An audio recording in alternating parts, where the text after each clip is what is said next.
Hey everyone, it's Rob the Backyard Gardener, and I'm sitting on a whole bunch of Golden Jubilee tomatoes that I haven't used at all yet. They're really a great orange tasting, zesty tomato, but I thought, you know what?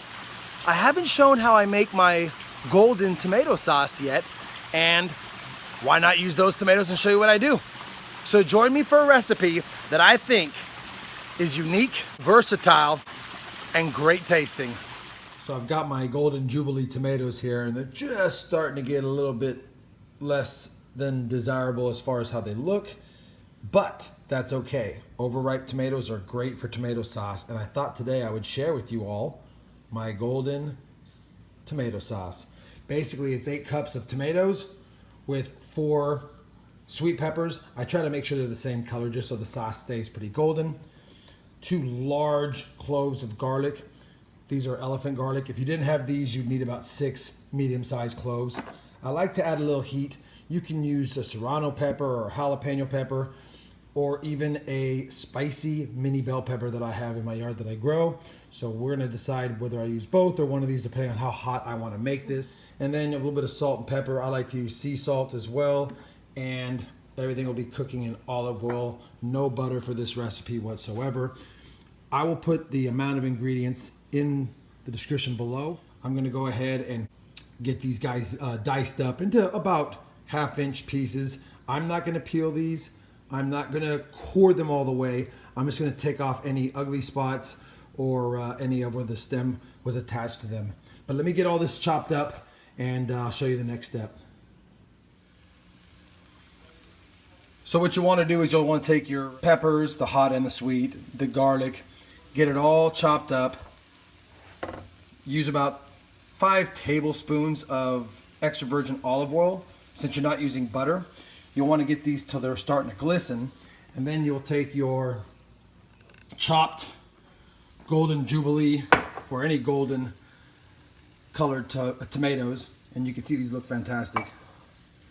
Then all you'll be doing is adding these in here like this.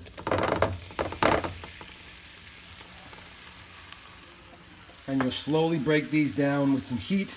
You're gonna need a total of about 8 tablespoons of extra virgin olive oil. I'll add some more here in a minute, but I just wanted to get it started. And I'll add these as well. We'll take you to the next step once these get a little heated and broken down. So you'll wanna make sure that the tomatoes are simmering at least 10 to 15 minutes. You really wanna break down, because they're not peeled, you gotta make sure the skin gets broken down enough so that you can mash them a little bit, which I'll show you in another step here in about 10 minutes.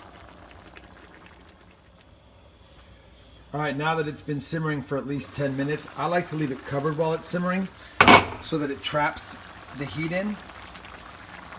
The next step here is to not have it covered anymore and to take your standard potato masher and just break these down. The reason why you don't want it covered anymore is you actually want to have the liquid be reduced. You want this to be a little thicker of a tomato sauce, so you definitely don't want to have it covered, which would then take a long time to reduce it. You'll know it's time to start mashing when the skins on the tomatoes start to peel off them. That's when it's time to go ahead and give it a mashing. Sometimes it takes 10 minutes, sometimes it takes 15, depending on how cold the tomatoes were when you started. So once you have it mashed pretty good, you'll notice that when it boils, it's starting to thicken up. Like I said, you want to reduce this down by about 1/3. So that'll take about at least another 10 to 12 minutes. And when I'm done with doing that, I'll show you what it looks like next. All right, guys, now that it's reduced by about 50% or 30%, I should say, somewhere between 30 and 50, this is pretty much ideal for me. You have 2 choices at this point. You can leave it chunky like this, which is still great to do, or you can use a hand mixer or a hand blender and go ahead and break it down a little further. I prefer to break it down a little bit further, since what you will find in this method is once in a while you'll get some skin pieces, and they're hard to locate, but you'll get these little pieces of skin like this, and I really don't want these types of things in my sauce. So by breaking it down a little bit further, it tastes a little better and has a little more consistency for me. Plus it helps incorporate all the ingredients. So I'll go ahead and do that step next. All right, obviously you can't hand blend it in a saucepan, or at least it's not safe with hot ingredients. So again, we just give it a quick hand mix on low.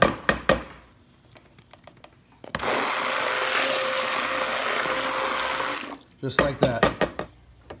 And there you go, everyone. Here's my golden tomato sauce. Now that I have this sitting here, it's definitely time for me to go ahead and get this good old sauce into some quart jars, let it cool down. I plan on using it in many different dishes, which I'll show you here shortly. But let me get this canned up for you guys and show you what it looks like. It looks beautiful in a jar.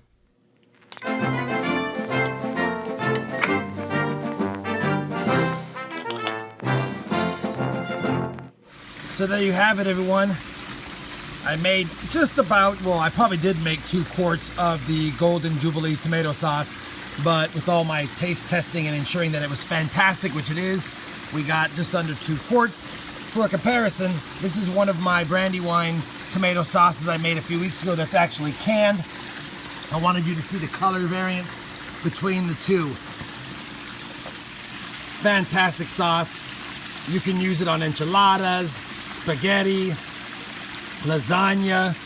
You can mix potatoes and chicken in it, add a little curry if you want to make it into a curry dish. You can make it into a soup, like a bisque, by adding a little heavy cream. Very versatile.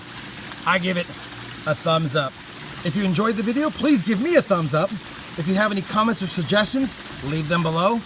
And as always, thanks for watching.